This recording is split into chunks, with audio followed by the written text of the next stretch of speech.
Hello. Hello. Thanks for having me here, Milo. Yeah, thank you. Thank you for coming today. So today we're going to be talking with Steven Pressfield. And Steven Pressfield is the author of The War of Art that we'll be talking about today. He's also the author of a book called The Legend of Bagger Vance, which was published in 1995. That was his first book that was published and was turned into a film directed by Robert Redford. You had Will Smith, Matt Damon, Charlie Charisse, I got her name incorrect, and also another very popular book, Gates of Fire, which was published in 1998 and is required reading at Annapolis and West Point, which is pretty amazing. But it wasn't always good, right? So let me just step back a sec. So Steve was born in Trinidad, grew up in New York, and attended Duke University. It's interesting, Duke University is, we here in the States, we refer to it as the Harvard of the South. I don't know if you've heard that term before. I've heard it. I don't believe it. You don't believe it? Okay. Well, it is seen as the Harvard of the South. So that's great. It's not.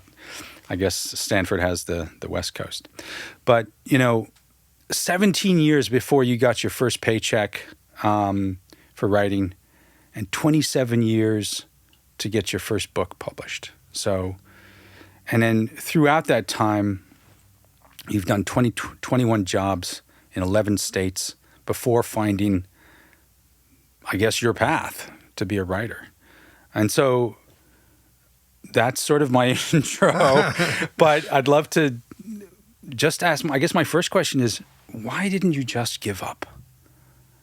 I tried to.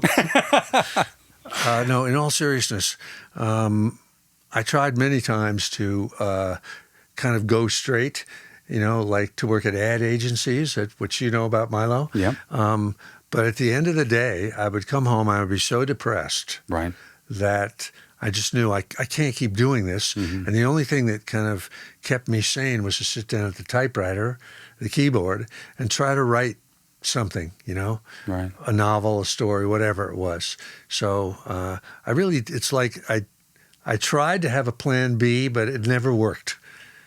So would you say that writing almost felt like that end of day bourbon?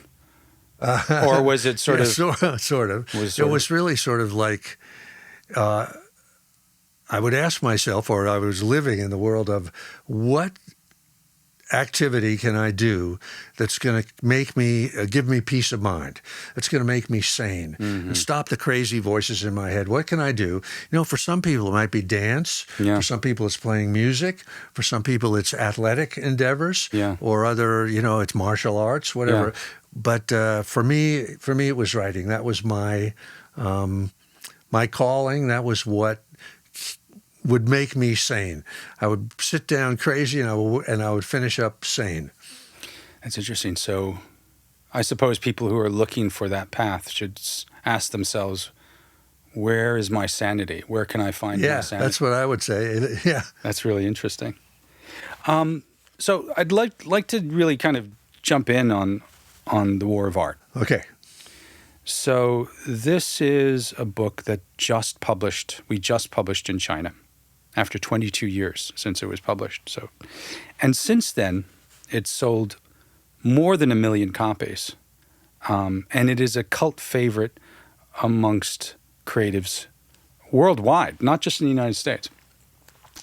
And when we say creatives, we're talking about writers, artists, entrepreneurs. It's not limited to just writers, which Correct. Probably was the original intent of your book, exactly. Because you're a writer. Yeah. So essentially, why is it a cult favorite? Why is it such a cult book?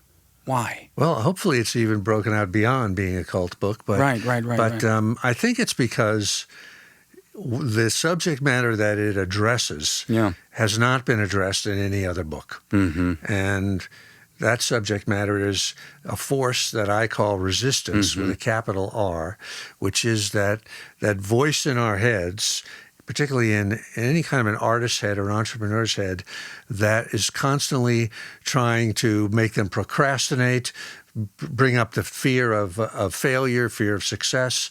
In other words, self-sabotage. Yeah. It's really about the ways, the book, The War of Art, is really about the ways that we sabotage ourselves when we're trying to write a book, make a movie, start a company, do any kind of enterprise where we're essentially alone and are not part of a structured environment that keeps us going, where we're just facing our own demons alone in a room every day. Yeah.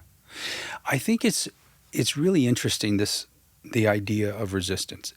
When I think about it, it almost feels as if what you have done is actually quite amazing, which is you have, much like a Nobel scientist, isolated this molecule, isolated this pathogen that has been such a force to deny us movement forward in our creative work. Do you see it that way? And do you think people see it as sort of the isolation, identification, and naming of this force, whether it be internal or external, that has sort of empowered people?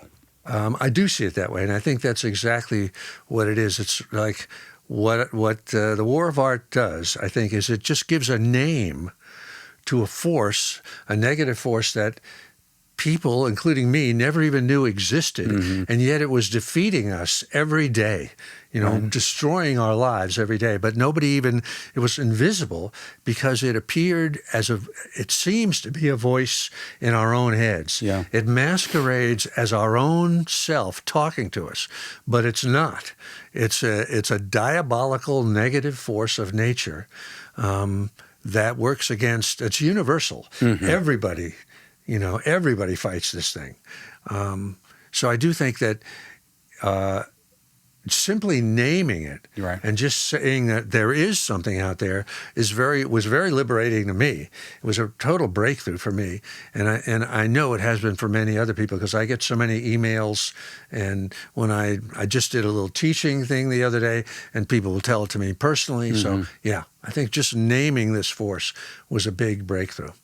So when you name it, you distance it from yourself, and in a way you're saying, it's not me. Exactly. That's very astute, Milo, because that's sort of the breakthrough. It's not me. It fools us by making us think it's us, but it isn't. We'll get into that, I'm sure, a lot deeper as we talk. And does that mean, because it feels to me that in a way, by being able to name it, to being able to separating it from the self, that you're able to sort of reduce your anxiety and get on with it. Is that how it works? Exactly. You can sort of, when you think that voice in your head that's trying to distract you and make you go down a rabbit hole on the internet or something like that, or worse, is telling you that you're not worthy of taking on the work, the dream that you have is a phony dream, you're a phony, you're an imposter. When you can sort of see through that voice and realize it's not you, it's some other force, then you can just dismiss it. You can just sort of say, go away, I hear you, I know you're trying to stop me, I'm not going to pay attention to you. And you can just sit down and do your work. So just to counter that, what if it is you? But it isn't you. It isn't. It isn't. It isn't. It isn't you. But for sure. It's like if you were to sit down and say, I want to write a biography of Mao, right? The voice would first come into your head would say something like, well, you don't know anything about that. You weren't there during the Cultural Revolution, blah, blah. You don't, and you're not worthy of that. You haven't, studied enough. You're too old, you're too young, you're too rich, you're too poor, whatever. But none of those things are true. The thing about the voice of resistance with a capital R is it's always lying. It's not true. Maybe you don't know anything right now about Mao or about the culture, but you can learn it. Nothing's going to stop you from learning it. And once you plunge in, you will find the power within yourself to do it. So the voice it is never you.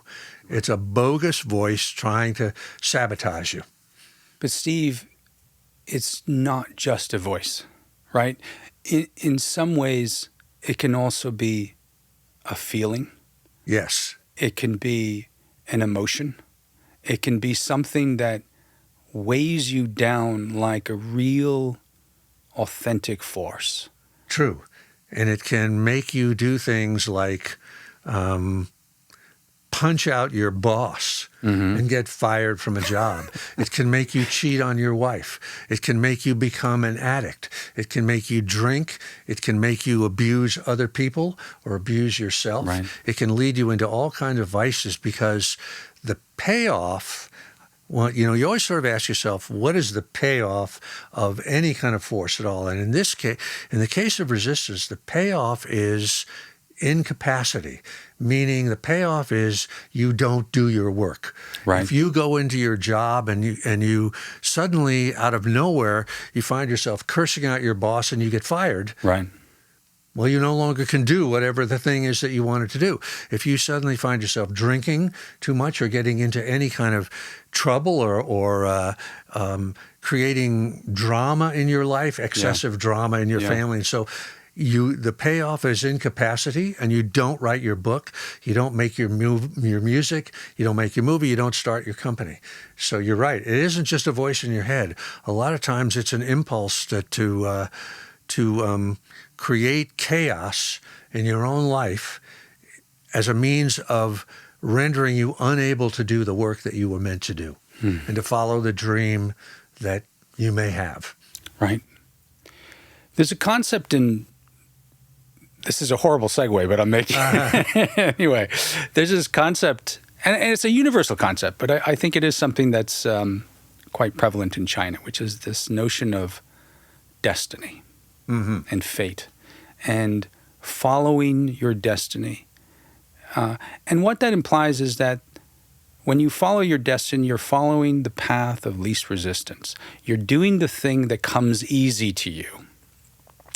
And I wonder if this idea of standing up to, getting in the ring with or against resistance is counter to that, if it's a way of thinking that is opposed to your notion of resistance.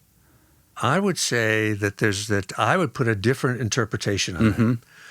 I also absolutely believe in destiny, that we each have a calling and something, that is like when I was talking before about me sitting down to write, that would make me, give me peace of mind, and I was in touch with my power, and I was doing what I meant to do. But I don't think that it's the path of least resistance. I think it's the path of most resistance. And I think that what the force that I call resistance stands between us and our destiny. And that's the way the world works. That's the psychological mechanism of creativity. That the challenge for most of us is not to, like I say in The War of Art, it's not the writing that's hard, it's the sitting down to write. It's not the destiny that's hard. Once you find your destiny as a dancer or a musician or an entrepreneur, it's the decision to follow that. That's the hard part. And there is this force that will stand in your way. In fact, not to get ahead of ourselves here, Milo, but when I think of, let's say, the next book that I might write, or whatever my calling would be as a writer, the way I identify it in my mind is that it's the thing I'm most afraid of, that it's the thing that seems the hardest. And I use that as a kind of a compass to steer me to that. Like I will always ask myself, if I have 3 ideas of something, 3 books I might want to do, I'll ask myself, which one am I most afraid of? So once you hit the destiny, then it is easy, I think, because you've found your calling, you found what you love. But getting past the dragon that guards that. The dragon in the Western sense. Yeah. You know, the Western sense of there's the hidden gold and there's always a dragon that guards the gold. That's the hard part. Yeah. I think it's interesting because oftentimes in China, parents will help their kids decide what they should be doing.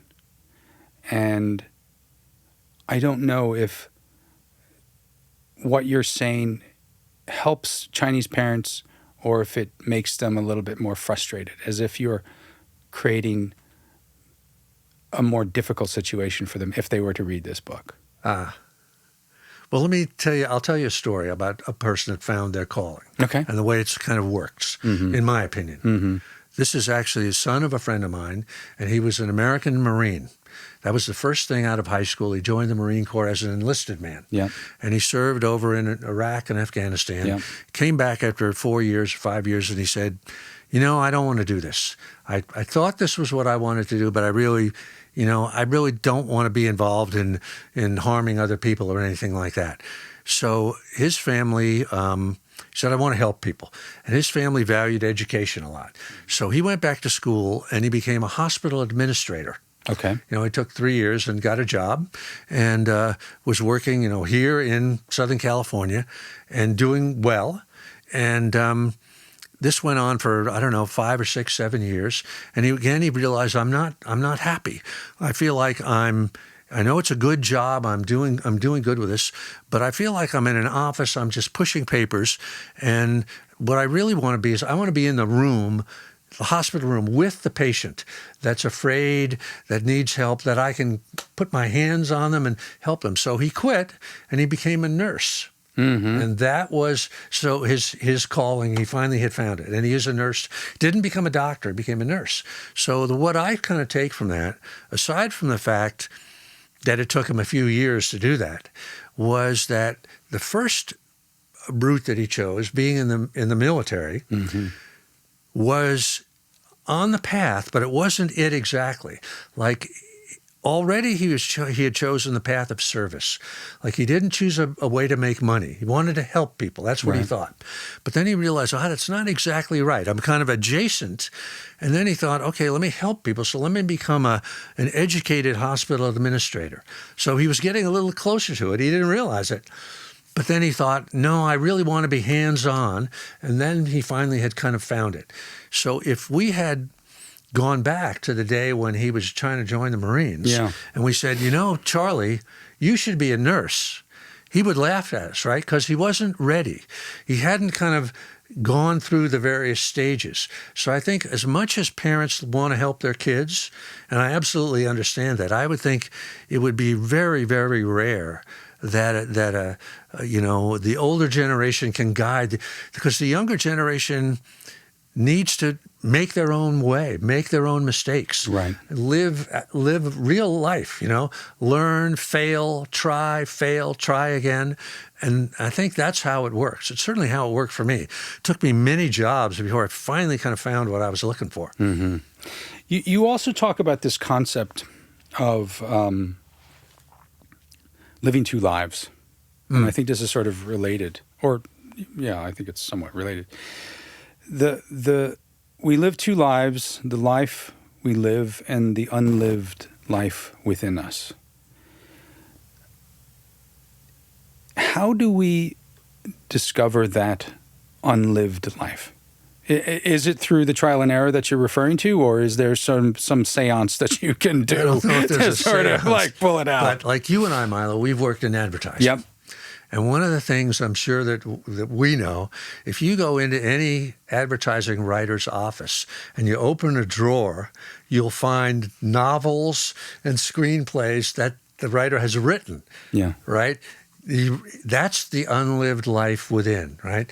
He's living the life, or she's living the life of coming into the ad agency every day and getting a paycheck. Yeah. But secretly, he or she wants to make movies or write books or something like that. Yeah. So I do think that we can kind of look within a little bit and see what is that dream that we have. If we could have a magic wand and somebody could tap us on the shoulder and give us what we wanted, what would it be? If we could do anything. Yeah. But I do think that, like it says in The War of Art, most of us live two lives: the life we live and the unlived life within us. Yeah. And then I say in the book, between the two stands resistance, right. This force that I'm talking about, this voice in our heads that says, you're not good enough to do that, et cetera, et cetera. So you had 21 jobs during your whole sort of career. Was going through that, doing all of those jobs, all part of the road to the process to get to writing? Like did you need to get through all of those? In some crazy way, the answer is yes. Mm-hmm. I mean, I'm not sure in China if the concept of the hero's journey is, it's very popular here in America. Did you want to explain the Joseph Campbell's story? Yeah, the concept of it is that Joseph Campbell was a teacher of philosophy and a study of worldwide mythology and legends and stuff like that. And he studied, legend of all cultures at all times, China, everywhere. And he realized that there was a sort of a universal story, whether it was the myth of Lohengrin or Siegfried or Odysseus or anybody that you might talk about, and it had a very similar trajectory that. Really, actually, the Odyssey, Homer's Odyssey, I know it's a Western concept, is sort of the classic version of it. But in any event, it's a sort of a process that we all go through to kind of find ourselves. Yeah. The hero's journey always ends with a coming home, a return to where we started from, but we see that place now with new eyes and the way we've never seen it before. And so, for me, that was my journey to saying, I'm a writer. Let me try this. This doesn't work. This doesn't work. This doesn't work. This doesn't. And finally, I just kind of come back and sort of when I got to that point, I could say, this is really where I started. I could have figured this out 20 years ago if I had been smarter. But yeah, so I do think that the idea of sort of living in the real world and having real world experiences that sort of if you keep your eyes open, does bring you back to what's really in your heart from the start. And Steve, do you think your hero's journey continues? Are you now in the artist's journey, or is there another hero's journey? That's a great question, Milo. Now, I have a theory that we have two journeys in our life. First comes the hero's journey, which is this search for our calling. And then once we find it, like if you've come to the end, you say, I'm a writer, I'm a dancer, I'm a movie maker, whatever it is, then that hero's journey is sort of over in a sense. And now you're on what I would call the artist's journey. Yeah. And now you're really focused on, okay, let's say you decide that, okay, my calling is to be a writer. Then the question is, well, what am I going to write? What do I love? What do I know about? What am I called to write about? Am I going to be a poet?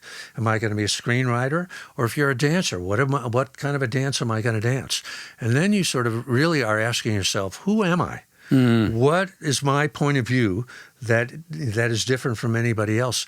And then you sort of start to train yourself, like a figure skater or like a ballerina or whatever. You train yourself physically and emotionally and so on and so forth. And you structure your life in such a way, how can I make enough money? How can I support myself? How can I do my work? Whatever it is. And now you're on your journey now is about making the art or doing the work, whatever it is. And everything else goes away.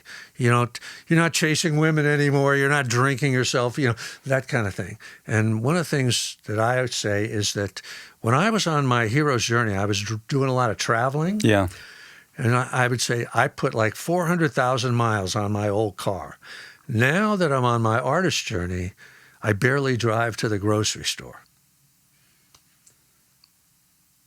It's all what is that? It's all now. DoorDash? It's all in the head. Now the work is all interior. And I will also say that when you're on your artist journey, your life in a way becomes boring.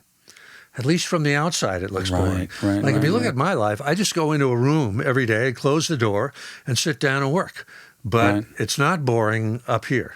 The world that I'm living out is the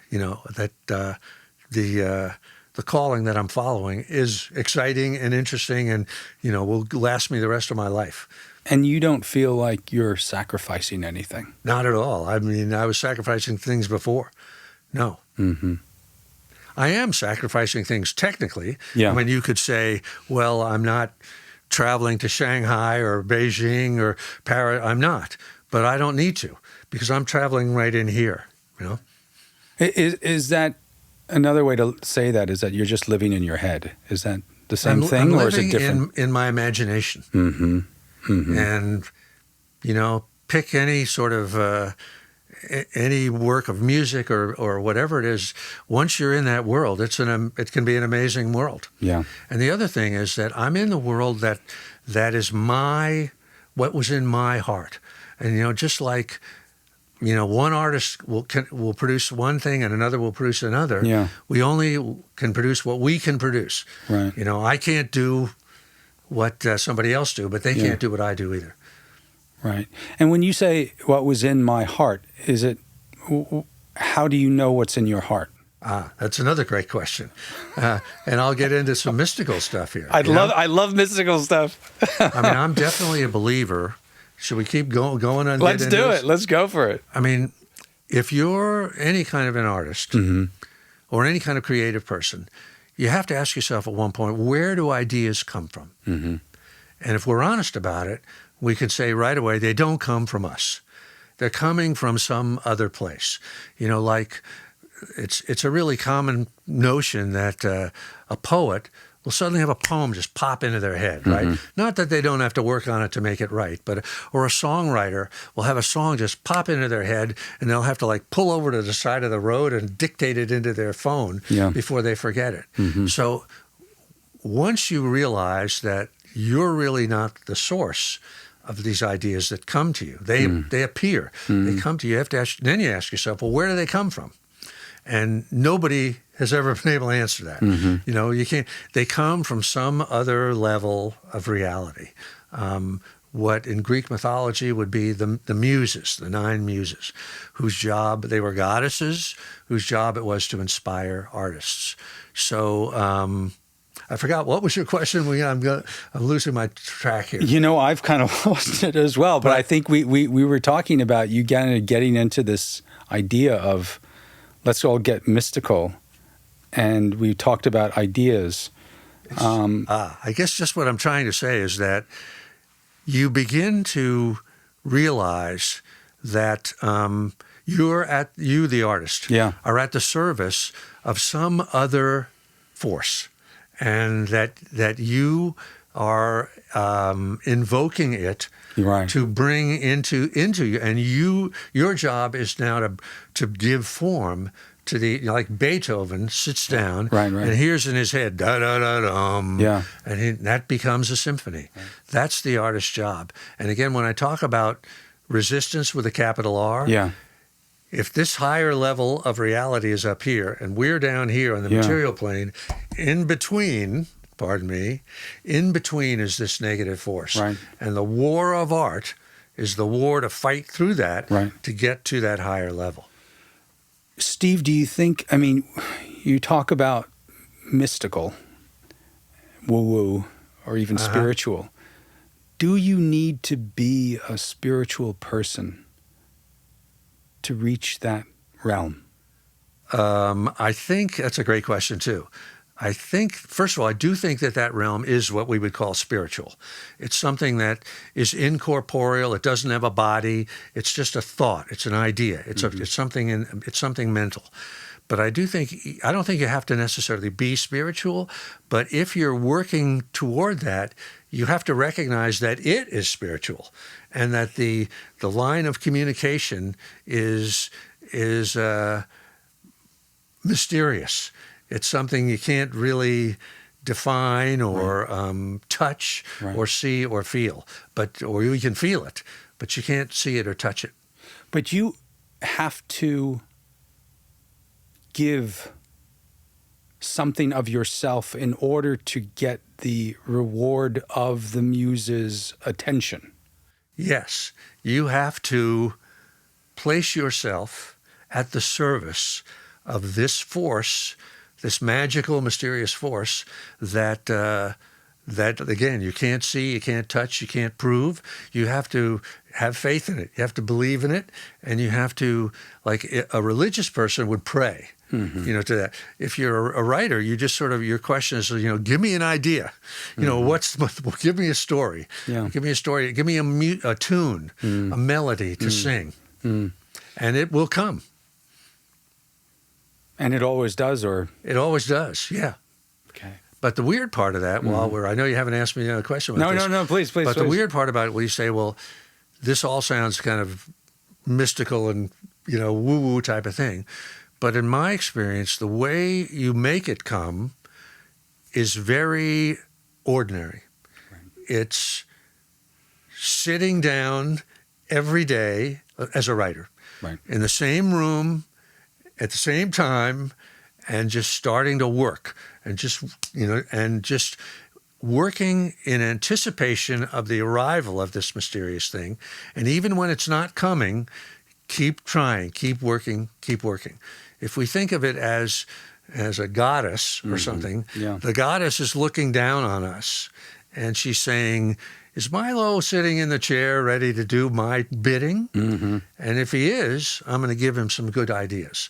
If he's not, if he's off getting drunk, or he doesn't show up, or he only comes in here one day a week, forget him. I'm not going to help him out at all. It's interesting because the first idea that you talked about, which is resistance, is the idea of saying it's not you. And bringing in the muses, again, is the idea of it's not you. Yes. So there seems to be this sort of theme around it's not you, which is kind of interesting because it's no longer about the self, or is it something else? It's no longer about the ego. The ego. But it is about what Carl Jung, the great psychologist, would call the self with a capital S, which is the greater self, not just this little ego that we all have, that is acquisitive, competitive, fearful, corrupt, cruel, so on, and focused only on what's good for me, right? And it's very limited because it's only involves reason, logic, rationality, that kind of thing. And instead reaching to the greater self that involves dreams, intuition, the deep unconscious, and even into the element of the divine, if you would ask me. That's getting a little woo-woo, but I certainly believe it. Sure. No, we're in L.A. anyway, so it's the Mecca. It sounds woo-woo, but in fact, as somebody who's been doing this for 50 years, it's as real as the engine of a car. Right. And you turn it and it starts. Yeah. I had a follow-up on that, and it was a good one. But we'll come back to it. No, I have it. But the ego. On one level, the ego is this thing in us that craves safety, comfort, familiarity. And because of that, it avoids risk. It avoids sort of pushing itself out there. And then, in a way, for me, the ego is resistance. Or is it something different? And how do you differentiate? I think the ego creates resistance. The ego creates resistance. That's my theory. So would you say that which is the real enemy? Is ego the enemy, or is resistance the enemy? They're basically, the ego, I think, produces resistance. So they're both the enemy. Yeah. If we want to be, now, the ego obviously has a lot of uses, and we couldn't get through life without, and when we're driving a car, it's our ego driving it. We worry, left turn, right turn. Yeah. The ego makes us work for a living, put money away for our children, that sort of thing, do service for our country, and so on and so forth. But when we live entirely in that little fearful, selfish world, then nothing new is going to come out of that. The ego is profoundly conservative, right? And it kind of says, don't change anything, you know, all change is bad. Whereas if we want to be creative in any sense, start a new business or whatever it is, we have to go leave the ego and go into the greater self, which is the unknown, the imagination, what we've never done before. And it's scary. Mm-hmm. And the ego doesn't like that because it's being put out of a job when it finds us. But if we're going to, again, let's go back to being a writer and you say, well, where do ideas come from? Yeah. If they come from this greater self, from this higher level, then when we sit down as writers or as any kind of creative person, we have to sort of shift our mind into a different place. You know, we can't just be thinking, boy, I sure hope this thing I'm writing is going to be a hit. Or we can't say, what do readers want? Let me give them what they want. Or if we're starting a restaurant, we can't just say, well, do people want hot dogs and hamburgers? Or let me give them, or whatever it is. We can't do that. We have to sort of go into our own wider self, our own heart, and say, well, what do we love? You know, it's like when Steve Jobs invented the iPhone. Yeah. There was nobody out there in the world, the customers, saying, give me an iPhone. They had never even heard of it, right? But he was leading the world in the sense of he thought, this is something I think would really be cool. And I think if I had this thing, people would love it if I could show them what it was. So that's operating out of the greater self and not out of the ego. And that's what a very subtle but very profound shift that any creative person has to be able to make to get out of that narrow little ego and into kind of an unknown zone of imagination, and then follow that. You know, follow the little trail of peas that have been laid out. Easier said than done, I think. But how? Yes, it is. How do you start that process? I imagine mindfulness meditation perhaps could do that, to isolate it, to see it. How else? Maybe it works on a philosophical level, a principle-based level, and even a practical level. How do you?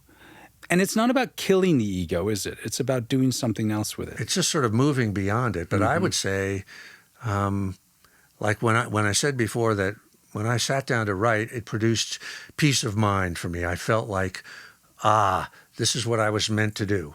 So I would, if I were asking or advising any young person, I would say, like Joseph Campbell said, follow what you love. You know, what is it that makes you happy?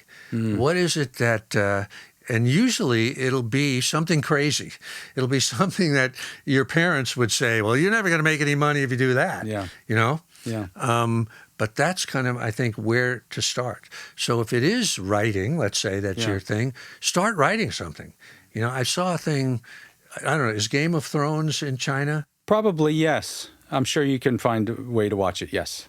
But there was just saw a thing with the writer of that, George R.R. Martin, and he was talking about the first scene when he first sat down to write, I guess it was called A Game of Ice and Fire, or A Song of Ice and Fire. Okay. And he said, the scene was when certain characters found these dire wolf pups in the woods, these wild pups, and kind of adopted them. That was the first scene that kind of came into his mind. And they found them, he said, in the quote-unquote summer snows. So he said to himself, this is a world where it snows in the summertime. And then he kind of asked himself, well, what kind of world would that be? In other words, he had sort of stumbled on something in his own mind. It was like it already existed. And now he was trying to kind of, this was a world where snow fell. Well, what would that mean? And then from that, he came to, you know, the various cities, and winter fell, and blah, blah, blah, blah, blah. But the creative process, I think, starts like that. You follow something that you love, and it's like a clue, like a breadcrumb along a trail. And you sort of follow it from one thing to another. Or another analogy I sometimes use to myself is, it's like you stumble. You're an archaeologist, and you stumble on the buried carcass of a dinosaur, and you just dig up with your little brush a little tiny bone, and you go, this is really interesting. And you start to dig out a little bit farther, and you see that little bone is connected to another bone, and pretty soon you realize there's this entire dinosaur underneath. And that, to me, is kind of like the writing of a novel, or like what George R.R. Martin said. He just started with this one scene. They found the pups in the summer snow, and that produced this entire world. Yeah. I just wanted, you talked about, following the thing that you love, it's this other concept of like follow your bliss. Yeah, exactly. At the same time, there's a popular influencer right now, Scott Galloway. Ah, yeah. You're familiar with Scott? Yeah, a little bit. A little bit, yeah. So he says that's bullshit. Ah. He says that's... Well, he's wrong. He could be wrong. I'm sure he could be wrong. I have no doubt about that. But, there is some truth to the idea that, oftentimes if you just follow your bliss, you'll end up being poor. Well, that's the risk. It is. Right. It's entirely possible. And is that okay? It is okay, but I mean, it has to be okay. Yeah. What's the alternative? The alternative is... I'll give you another analogy that I use. I think that this is kind of like, well, I won't talk about that. Rick Rubin. It's kind of like what Rick Rubin believes. Rick Rubin, the father, the godfather of hip hop, the producer of a lot of great songs and albums. Yeah. I believe that we all have within us a kind of an underground river that is our calling, our unique creativity, whatever it is, the books we're going to write, the records we're going to make, so on and so forth. And so that's our bliss, right?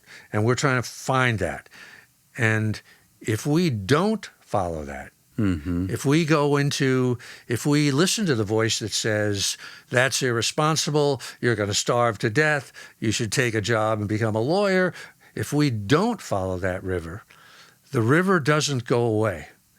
The river flows into more malignant channels, and it will come out in ways of anxiety, depression, alienation, disease. So now I'm sure if we had Scott Galloway here and he was explaining what he meant by follow your bliss is bullshit, it would probably make sense what he said. Yeah. He's probably seeing it in a slightly different way. Yeah. But what I'm saying is if you don't do it, bad stuff is going to happen. That thing that's inside us, our creativity, is a living thing, like a baby in a womb, and it wants to be born, and it demands to be born. And if we prevent it from being born, bad things happen. It flows into negative channels. On the other hand, if we go with the flow, our destiny or whatever it is. This would be, in the Chinese sense, following your destiny. You found your destiny and letting it go. Then it'll take us to places that we never dreamed were possible. Good places. It's interesting you talk about go with the flow. In China, there's the Taoist philosophy. And within that, there's this notion of wu wei, which is about effortless action. Which seems to stand in contrast to the idea of fighting resistance. To go with the flow means to just don't fight it. Don't get up and try to push through your creativity, but just sort of do the thing that's easy. Do the thing that's natural.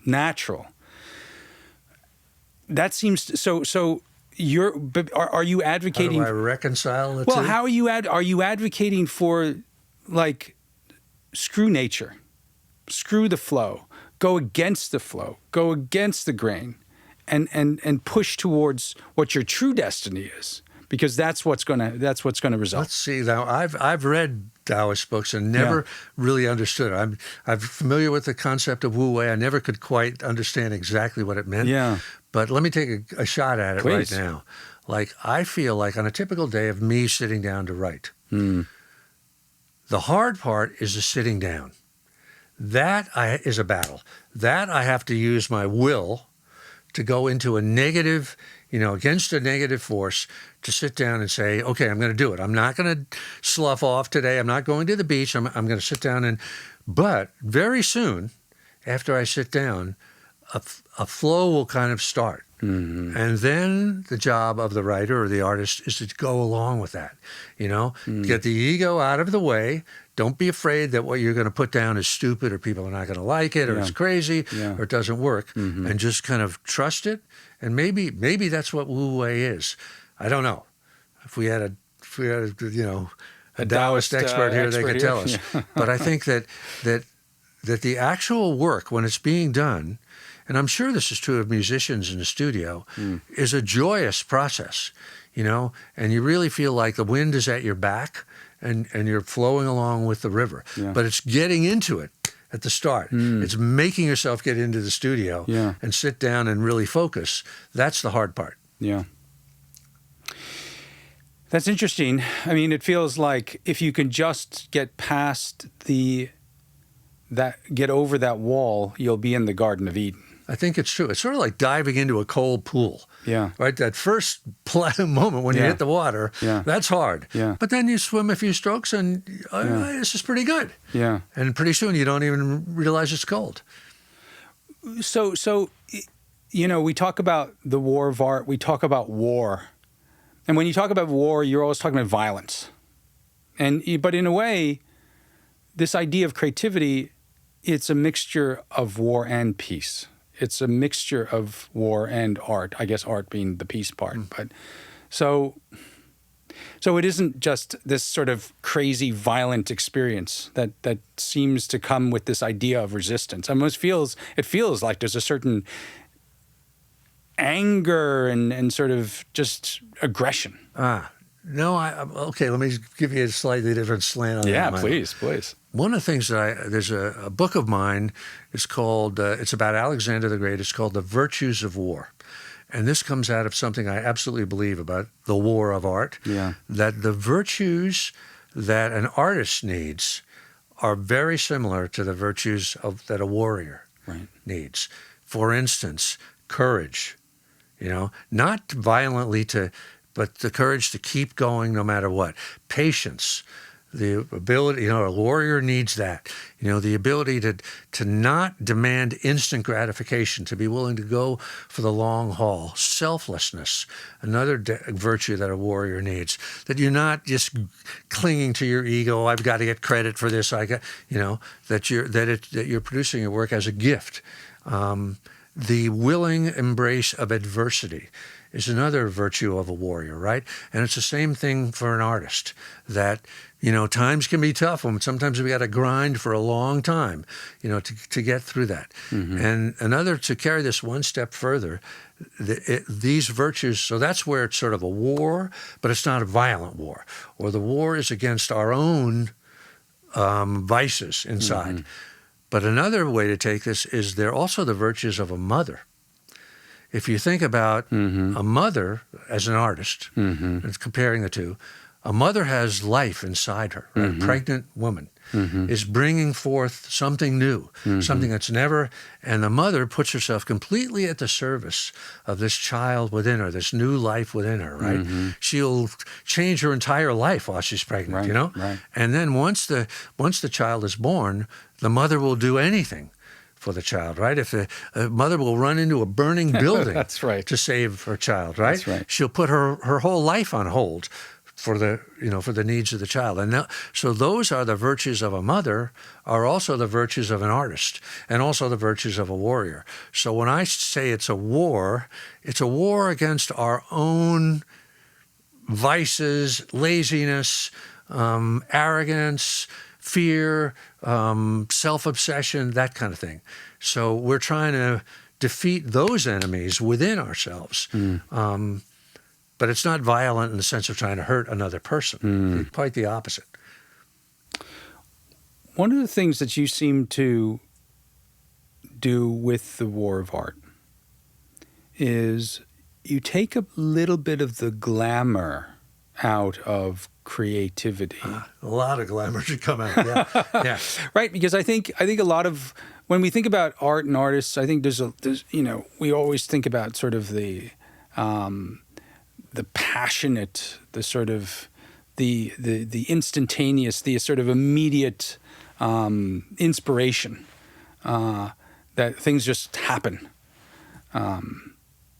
I think of Andy Warhol as a sort of larger than life character who things just appear. And it doesn't seem like, but what you seem to be doing is reducing it to something more of a job. And it's like, there's something very mundane about it. Which there is. I mean, which is not to say there isn't glamour in certain aspects of it. But like if you see a great pianist, a concert pianist, putting on, Rachmaninoff, whatever, right? You look at it and you go, oh my God, that's fantastic. Yeah. But what you don't see is the 100,000 hours when that person, from the time they were 4 years old, did scales at the piano, practice. Yeah. You never see. There's a book that I haven't published yet. It's called Art is Work. And I absolutely believe that. Yeah. And again, the muse, the goddess, the mysterious, they like it when you're working. Because we are trying to bring, as artists, we're trying to bring into the material dimension something that only existed as a thought or an idea. And how do you do that? By work. There's no other way. I was talking to a friend yesterday, two friends, Tim and Nick. And they represent millennials. And they're in the U.S., but I think there's some parallels in China as well, which is, Milo, I will never be able to own a home. I am working my ass off, or I did, but it's gotten me nowhere. And in China, a parallel to the ideas of Tim and Nick is this idea of 996, right?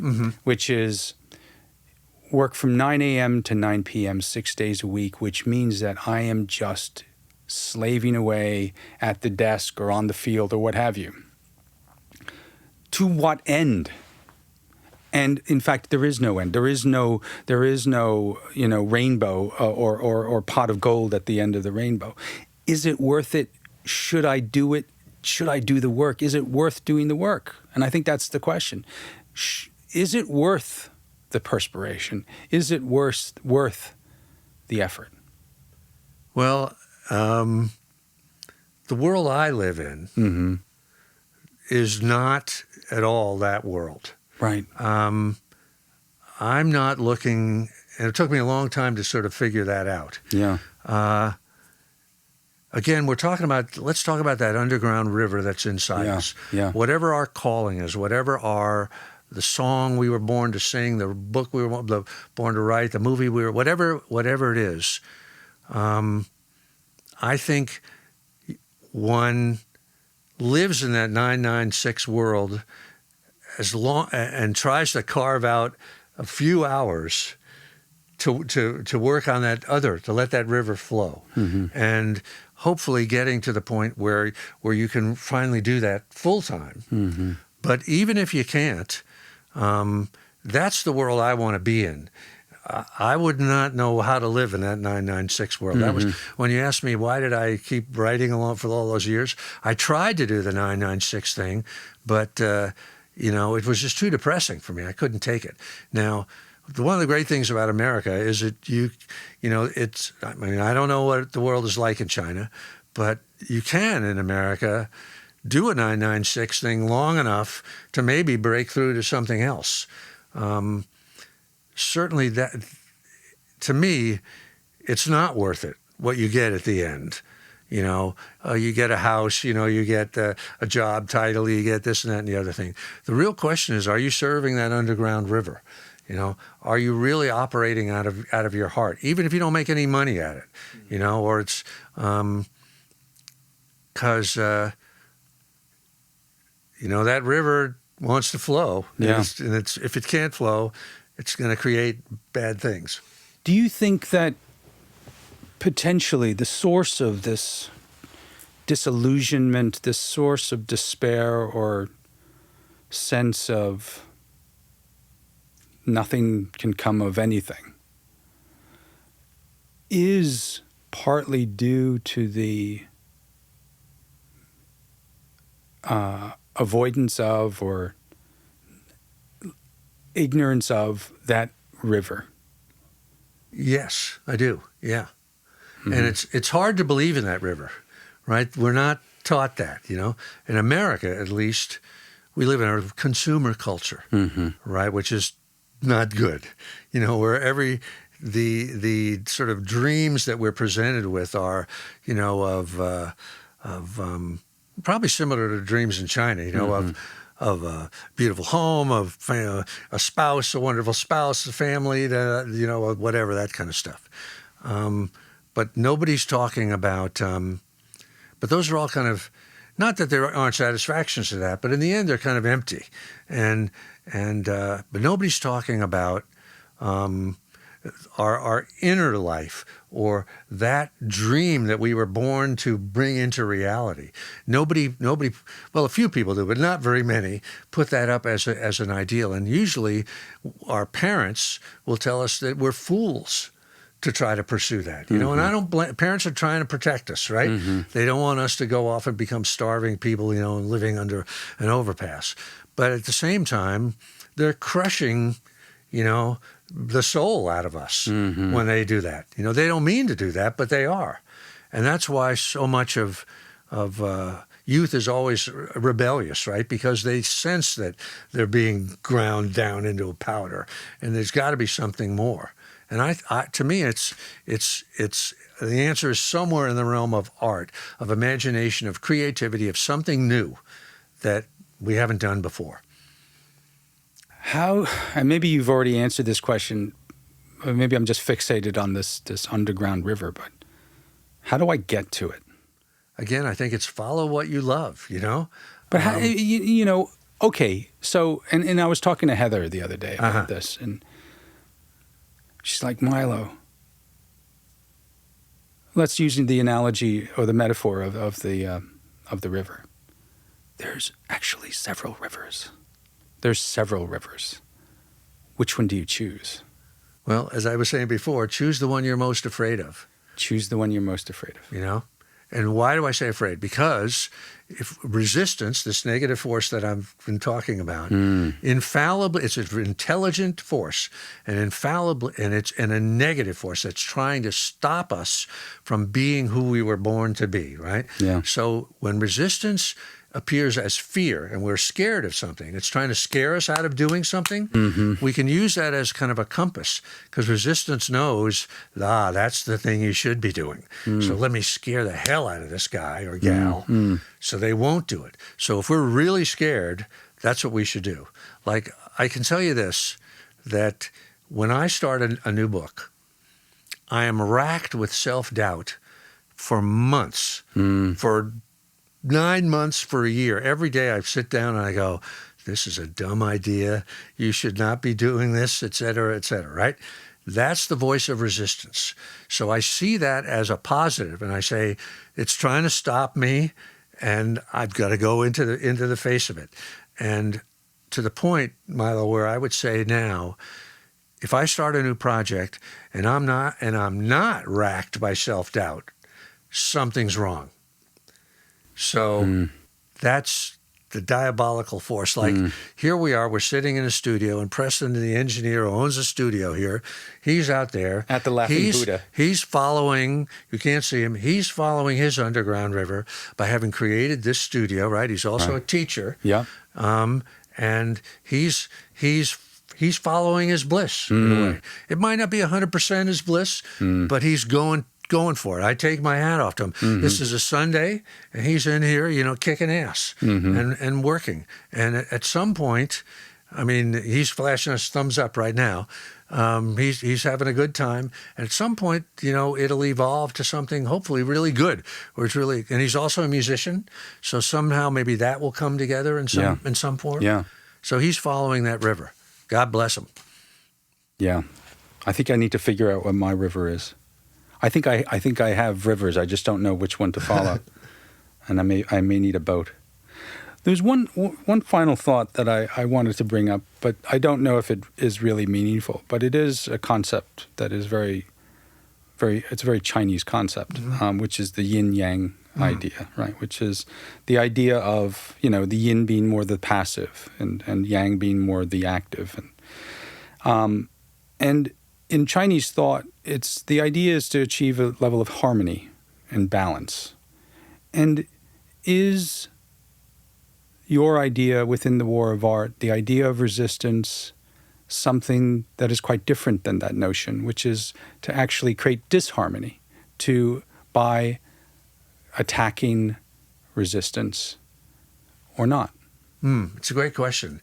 And I don't know if I have a real answer.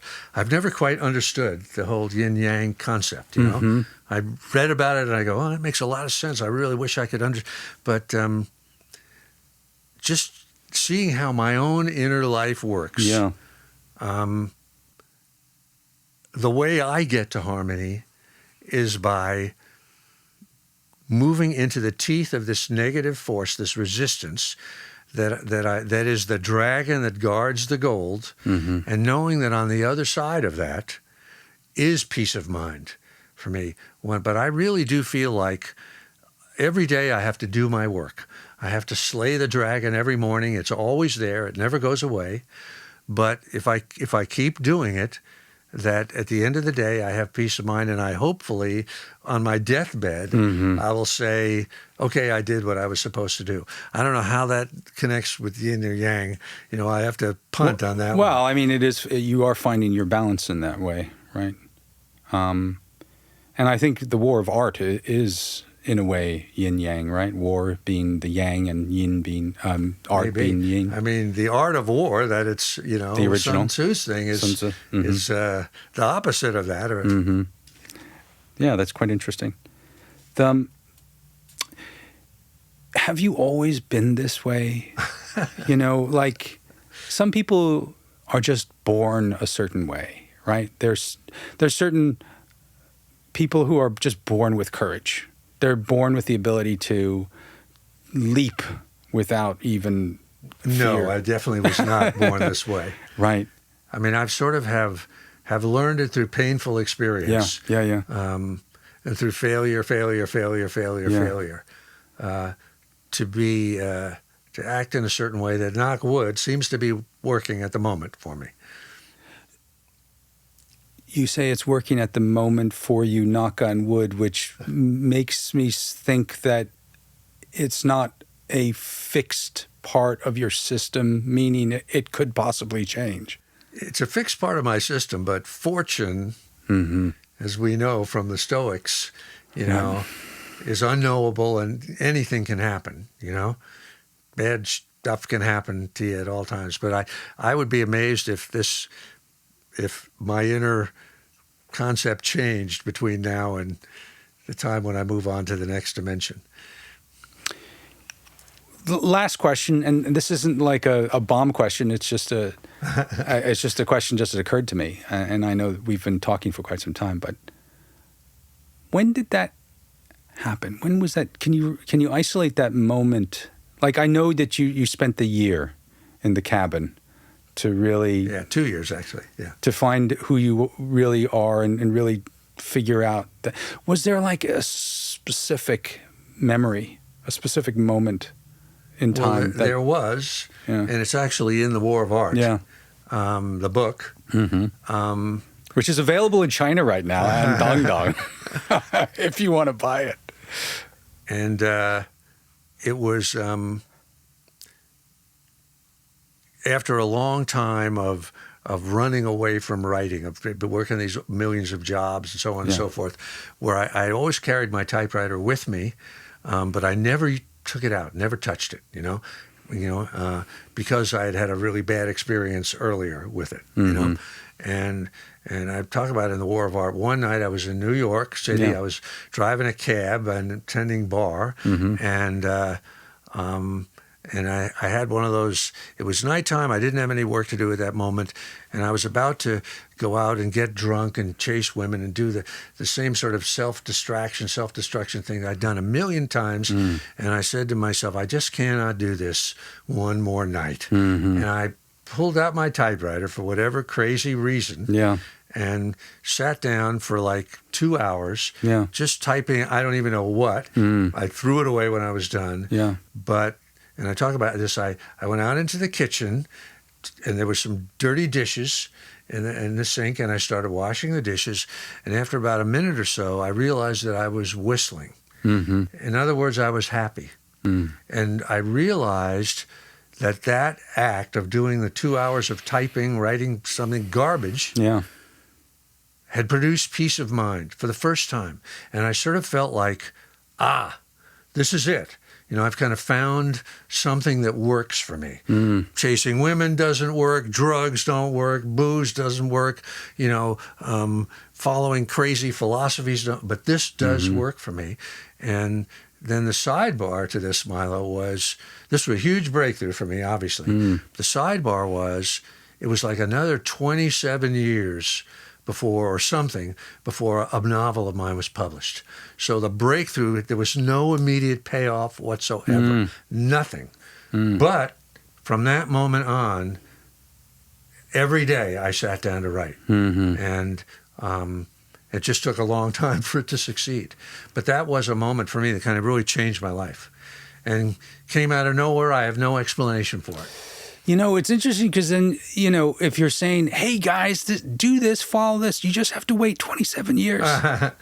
Is that sort of the story? It's a crazy thing to say, you know, but hopefully a lot of people are smarter than I am. But I will say that those 27 years, I had fun, you know.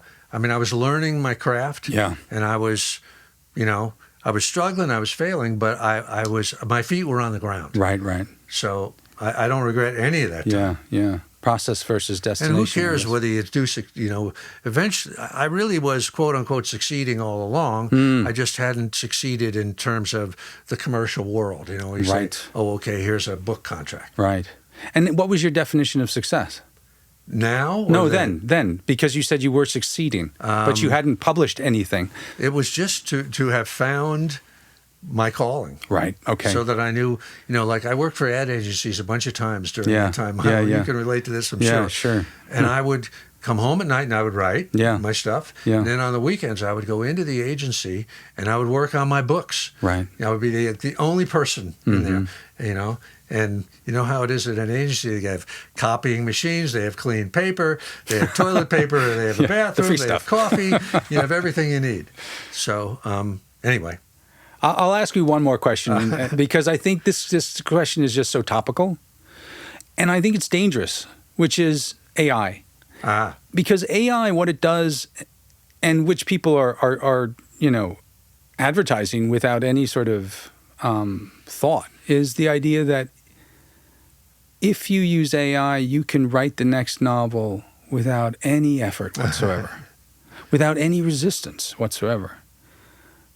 If you extrapolate that and sort of extend that across our society, what kind of effect do you think that would have on us? You know, it's a really deep question. I'm not wise enough to have the answer, but I don't think AI has got that underground river. No, you know? It doesn't. I mean, it's just... But does it block our access to it?